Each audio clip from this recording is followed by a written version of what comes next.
segundo sermão da série O Amor na Bíblia. A Bíblia é um livro que fala de amor. Aliás, a Bíblia é um livro do amor. E nós iremos hoje ouvir o segundo. Vai estar disponível no canal do YouTube PR Manuel Chaves.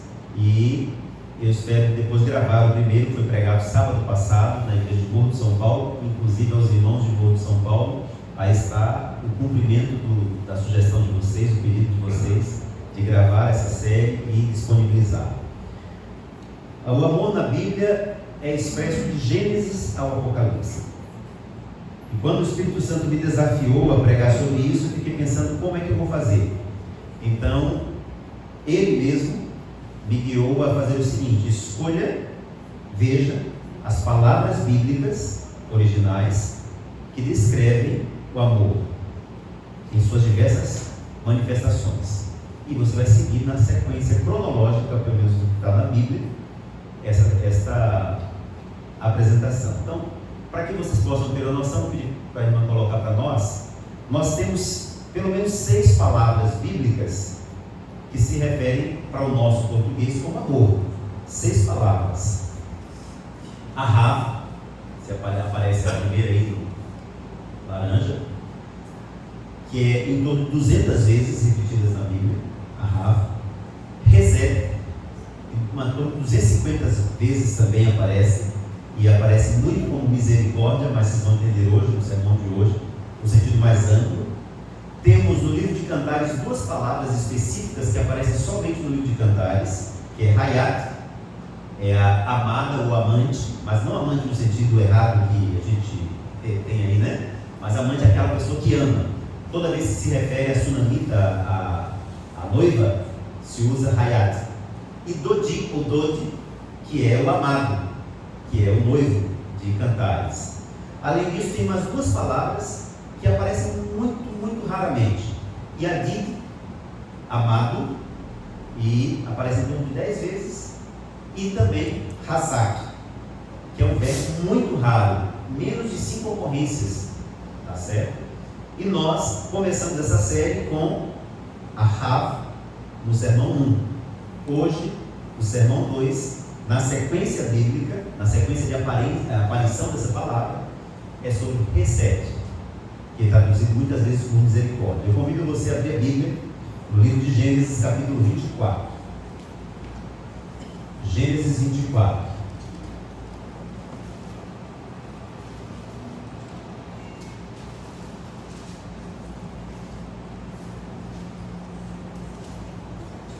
A primeira menção da palavra amor, Ahav, foi na história de Abraão, no seu sacrifício pedido por Deus lá no Monte Moriá.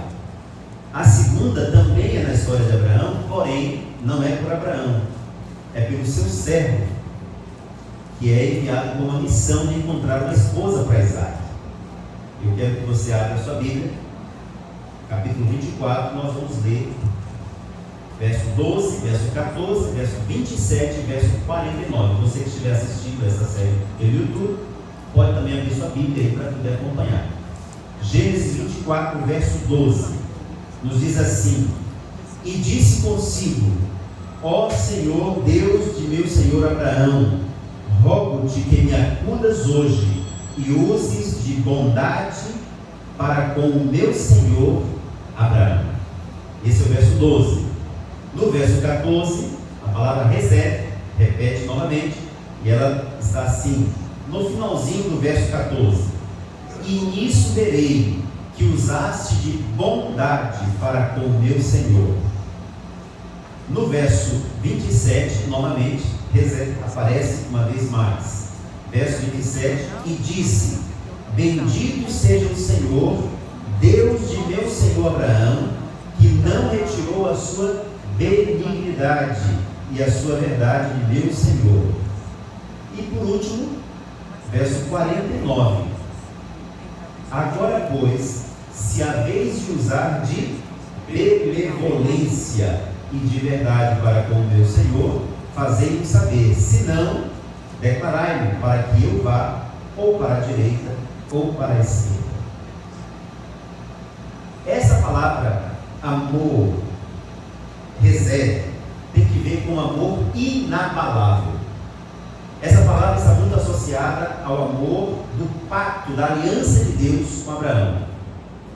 Ela é repetida 4 vezes aqui nesse capítulo, pelo servo de Abraão, que vai com uma missão de conseguir uma esposa para Isaac, a fim de fazer com que se cumpra o plano de Deus, de que em Abraão a sua descendência seria de milhares, e que ele abençoaria as famílias da terra.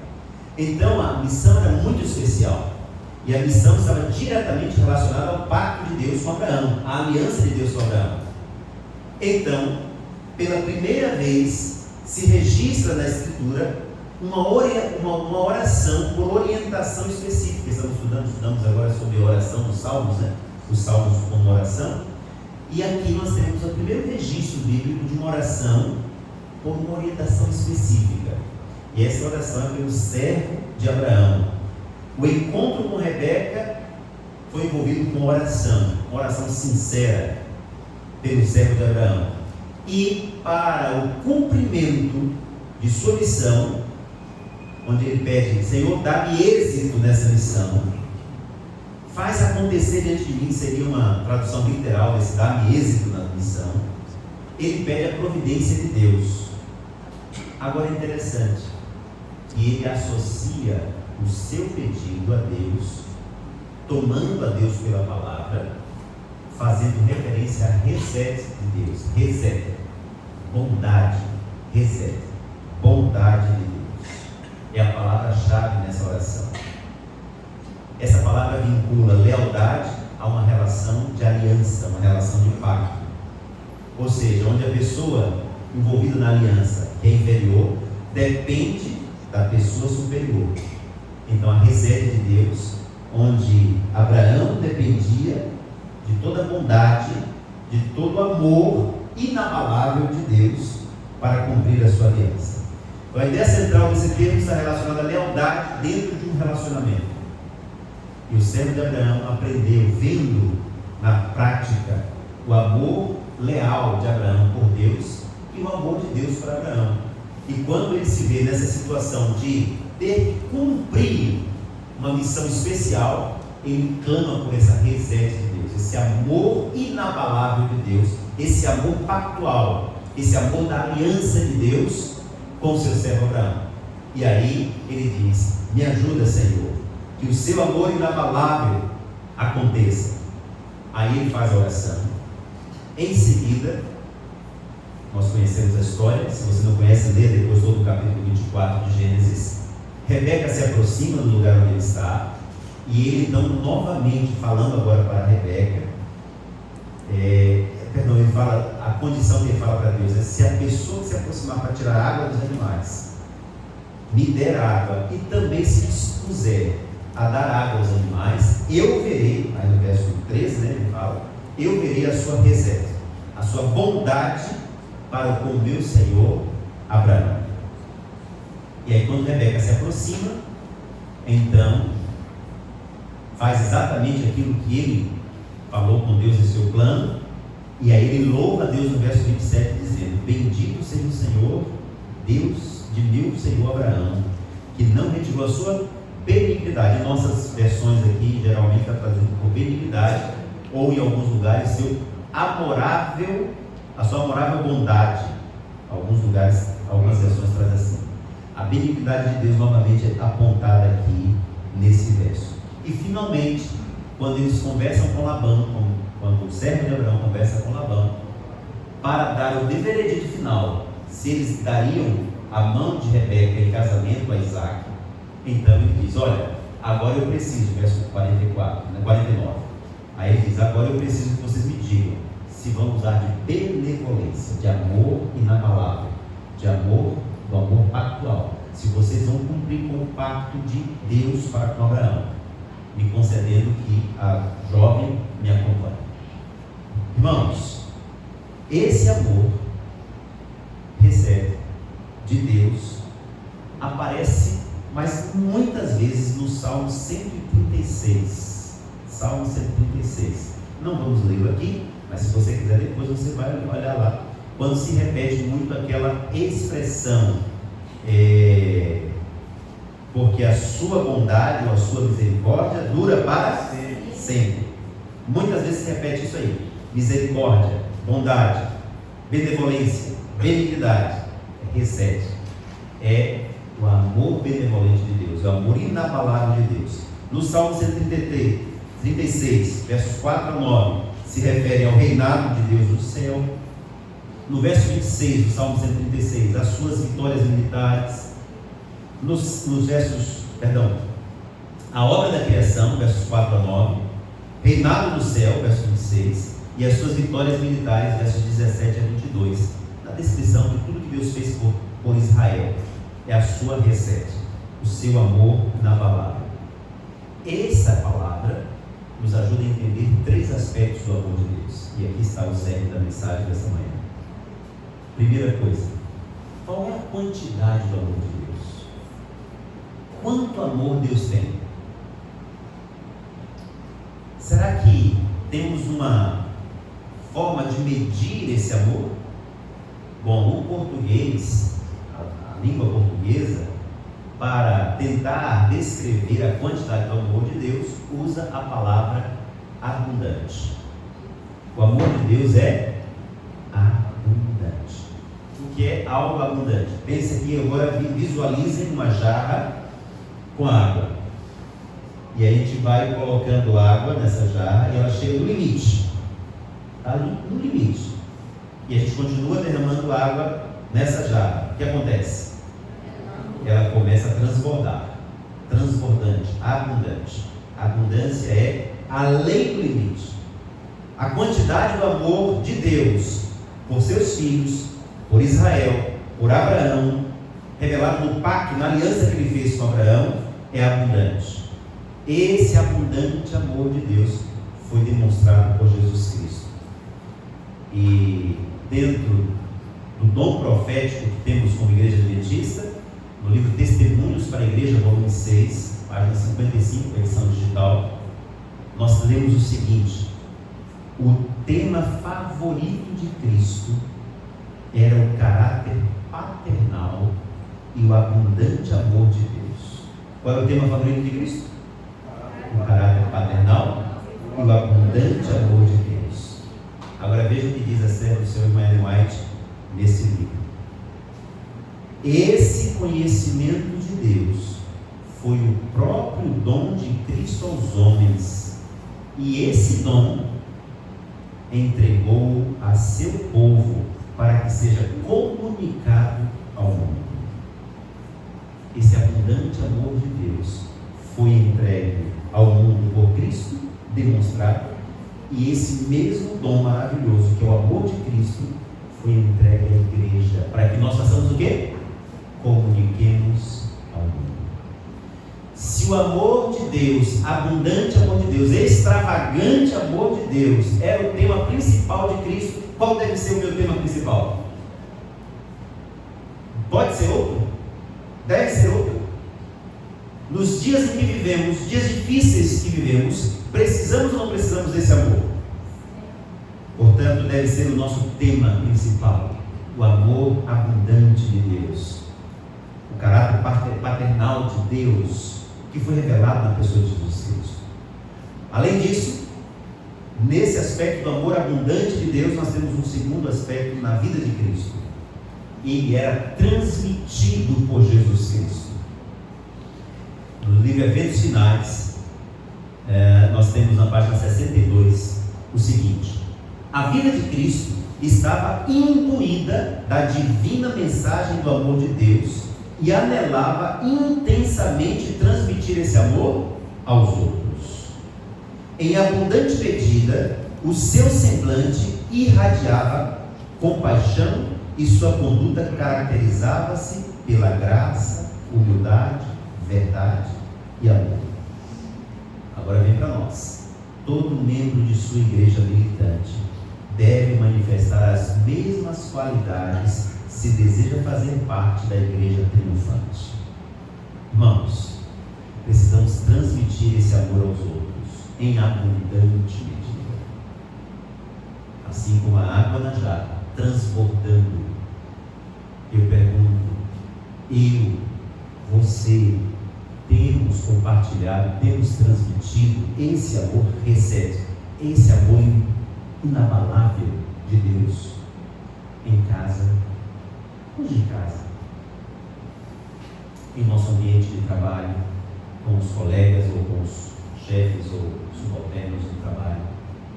Você tem vivido e transmitido isso. Deus colocou como missão para nós transmitirmos esse amor como igreja militante que sai na guerra, na batalha. Se queremos ser uma igreja triunfante que venceu, precisamos desse amor. Lembre que Jesus disse que é esse amor que vai distinguir para o mundo se somos discípulos de Jesus. Terceiro aspecto da vida de Jesus, desse amor abundante, é o tema marcante da Bíblia e que Satanás distorce. O amor de Deus é o tema marcante da Bíblia. Livro Grande Conflito. A religião da Bíblia, repleta de amor e bondade e abundante de misericórdia, é obscurecida pela superstição e revestida de terror. A religião da Bíblia, irmãos, é uma religião de amor, abundante amor, repleta de misericórdia, de bondade. Mas o que acontece? Satanás sabe disso, e ele busca obscurecer esse amor. Quantas pessoas, em nossos dias, se referem à Bíblia como sendo um livro que prega o ódio, descreve o ódio, mas não prega o ódio. A Bíblia é um livro de amor, é uma carta de amor de um Deus amoroso para os seus filhos que se desviaram por causa do pecado. Então, leio novamente o Grande Conflito, página 536. A religião da Bíblia, repleta de amor e bondade e abundante de misericórdia, é obscurecida pela superstição e revestida de terror. Ao considerarmos em que cores falsas Satanás esboçou o caráter de Deus, surpreender-nos-emos de que nosso misericordioso Criador seja receado e temido e até mesmo odiado.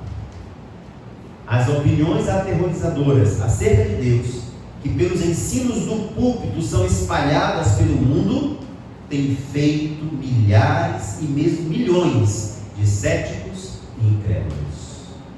Ó, queridos, não permitamos que esse lugar especial, esse lugar sagrado, púlpito de onde se prega a palavra de Deus, seja um lugar onde se proclame uma ideia errada do caráter de Deus. Deus é amor. Deus é amor. Deus é amor. Daqui devem ser proclamadas palavras que exaltem o amor de Deus. Não permitamos que Satanás distorça em nossa mente e nos ajude a distorcer na mente das pessoas o caráter perfeito e amoroso de Deus, o amor inabalável de Deus, o amor abundante de Deus. Que nossas pregações aqui do culto sejam pregações onde se apresente o amor de Deus.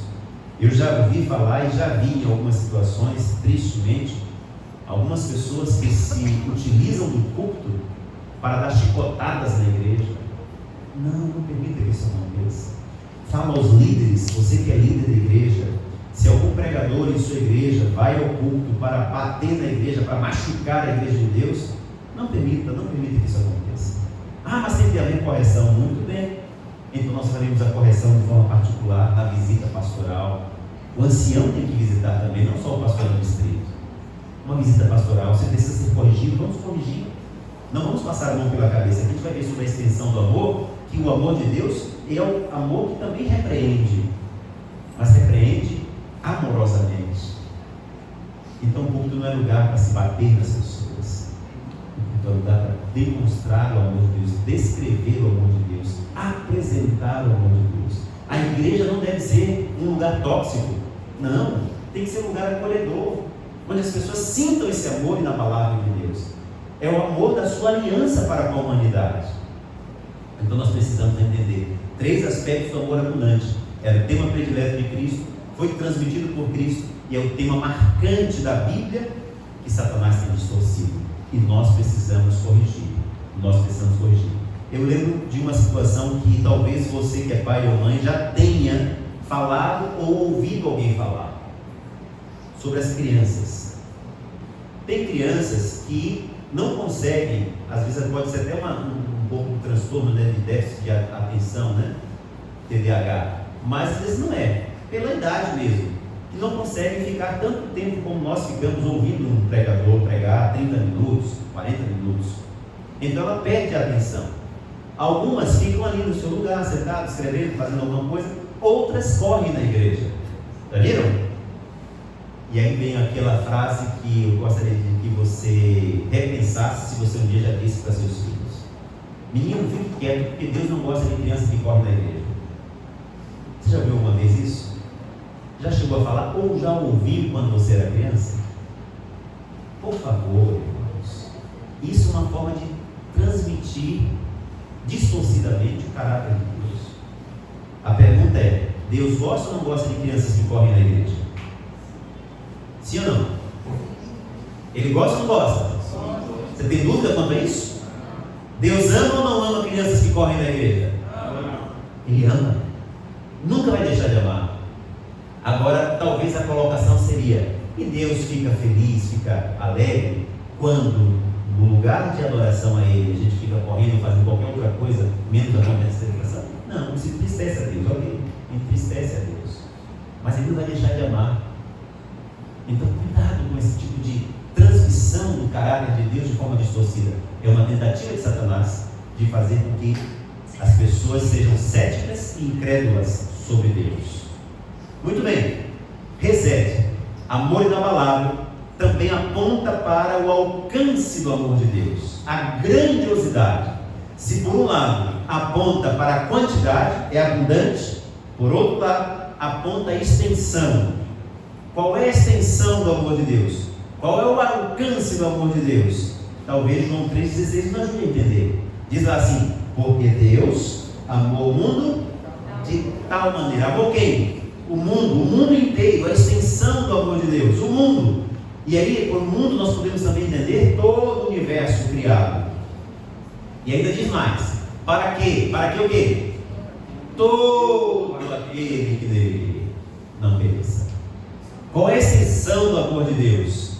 Cristo deu-se a si mesmo, o justo pelos injustos. Ele morreu na cruz do Calvário e confiou aos seres humanos a obra de completar o grande alcance do amor redentor. Pois o homem coopera com Deus em seu esforço para salvar os que perecem. O alcance de Deus, do amor de Deus, deve ser visto no alcance da cruz. E há alguém que poeticamente descreveu que a cruz tem dois braços, né? Para mostrar a extensão horizontal do amor. São dois braços que apontam para o horizonte, não tem fim. E a cruz tem uma madeira central, né? Que aponta para o infinito, acima de nós e abaixo de nós. A dimensão vertical do amor de Deus. Paulo em Romanos faz aquele cântico dizendo: nem altura, nem profundidade, nem largura, nem comprimento. O amor de Deus é extenso, é maior do que qualquer um de nós possamos medir. A extensão, o alcance de Deus. E é interessante quando falamos do alcance do amor de Deus, porque ele, segundo diz Ellen White, Testemunhos para a Igreja, volume 3, o amor de Cristo atinge as profundezas da miséria e dor terrenas, ou então não satisfaria o caso do maior pecador. Também alcança o trono do eterno, ou então o homem não poderia ser erguido de sua condição degradada e nossas necessidades ou desejos satisfeitos. Cristo tem conduzido no caminho da terra ao céu. Ele forma o elo que liga os dois mundos. Ele traz o amor e a condescendência de Deus ao homem e eleva o homem mediante seus méritos para receber a reconciliação com Deus. Cristo é o caminho e a verdade e a vida. Quer entender a extensão do amor de Deus? Contemple a Cristo em sua dádiva maior, dando a sua vida na cruz do Calvário. Agora veja, a extensão do amor de Deus é capaz de alcançar-nos em nossos erros, para nos corrigir. Lá em Apocalipse 3, ele diz assim: eu repreendo e disciplino a todos quanto amo. Então o amor de Deus não é um amor condescendente com o pecado. E muitas pessoas às vezes querem fazer do púlpito o seu lugar de bater na igreja, porque dizem que precisam chamar o pecado pelo nome. Sim, chamar o pecado pelo nome não significa expor o pecador à vergonha maior do que ele já está, que está na prática do pecado. Chamar o pecado pelo nome é descrever aquilo que desagrada a Deus, isso, nossa relação com Ele, e chamar as pessoas para perto de Deus. Veja o que diz o livro Vidas que Falam, Meditação Matinal. Vidas que Falam: o amor de Deus jamais conduz a diminuir o pecado, nunca encobrirá ou desculpará um erro não confessado. Deus não vai perdoar um pecado que não foi confessado. Isso é o pecado contra o Espírito Santo, inclusive, que não é confessado. Ele tem que ver com todos os nossos atos, pensamentos e sentimentos. Esse amor segue-nos e nos alcança em cada secreto intento. Cada secreto intento, cada intento secreto. O amor de Deus tem um alcance que nem mesmo o nosso pecado pode impedir de nos alcançar. Quando Adão e Eva se distanciaram de Deus, se esconderam de Deus, o amor maravilhoso de Deus, o amor grandioso, extenso, os alcançaram além do jardim. Ele foi em busca. E a Bíblia nada mais é do que um livro que conta a história desse Deus amoroso indo em busca dos seus filhos que se desviaram. Ele encontrou e encontrou você também. Então, o segundo aspecto do recebe de Deus é a extensão do amor de Deus. E essa extensão é de alcance inigualável. E por último, a durabilidade do amor. Recebe, aponta para quanto dura. Quanto tempo dura o amor de Deus? Qual é a duração desse amor? Por quanto tempo Ele continuará amando a cada um de nós? Por quanto tempo Ele amou a nação de Israel? Todo o tempo. Porque o amor de Deus é eterno. Assim como o próprio Deus é eterno, o seu amor é eterno. Livro Eventos Finais: o amor de Deus à sua igreja é infinito. Incessante é seu cuidado de sua herança. Ele não permite que aflição humana alguma sobrevenha à igreja, senão unicamente a que é necessária para a sua purificação, seu bem presente e eterno. O amor de Deus é eterno. Ele vai continuar nos amando eternamente. Amém. Pastor Bulhão costuma dizer que não há nada de bom que a gente faça para aumentar o amor de Deus por nós, e nem há nada de mal que a gente faça que faça diminuir o amor de Deus por nós. Ele nos ama, ponto final. Ele é amor. Quando Eleazar, o servo de Abraão, Eleazar, o nome dele é isso, quando ele orou dizendo: Senhor, mostra o teu amor inabalável ao meu Senhor Abraão, ele sabia que esse Deus era um Deus que tinha um amor cujo alcance era grandioso, extenso, cuja durabilidade era eterna, e também a sua abundância, a sua quantidade era abundante. Por isso ele clamou pelo amor pactual de Deus. A pergunta que faço nessa manhã a cada um de nós é: você tem sido atraído por esse amor? O último texto bíblico que vamos ler é o texto de Jeremias 31, verso 3. Jeremias 31, versículo 3. Nele nós temos as duas palavras que descrevem amor. Nós temos aqui em Jeremias 31, verso 3, a palavra ahaf, e temos recebe. Jeremias 31, 3 diz assim: de longe se me deixou ver o Senhor, dizendo, eu quero que você repita comigo: com amor eterno eu te amei, por isso com te atraí. A primeira palavra aí é ahaf, amor eterno, a A Septuaginta sempre traduz por agapau, o ágape, né? Por ágape, uma essência divina. E depois, onde tem benignidade, aparece resete. Com benignidade. Aí algumas versões dizem, com amorável bondade te atraiu. O amor pactual de Deus está aqui. Nós estamos aqui porque Ele nos amou com amor eterno. E com benignidade, com o seu amor pactual, a sua aliança, com base na sua aliança, Ele nos atraiu. Nós estamos aqui por esse amor. E a pergunta que devemos nos fazer é: estamos nós vivenciando esse amor? Desfrutando esse amor? Estamos nós compartilhando esse amor para as pessoas ao nosso redor, começando em nossa casa?